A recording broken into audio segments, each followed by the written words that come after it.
যারা আসলে আইপিএস আর battery sell করেন তাদের জন্য ভিডিওটা। অবশ্যই আমার কথাগুলো ভালো লাগলে আমার চ্যানেলটা সাবস্ক্রাইব করে সাথে থাকবেন নতুন নতুন ভিডিও পেতে।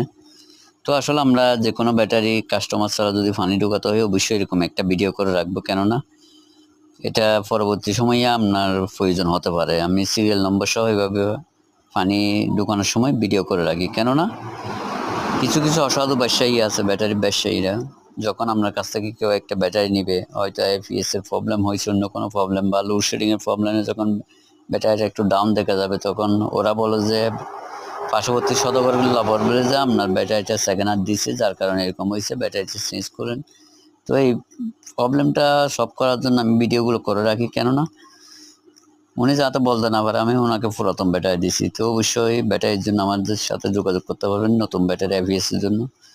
তো অবশ্যই সবাই এভাবে যদি ভিডিও করে রাখেন সমস্যা হবে না।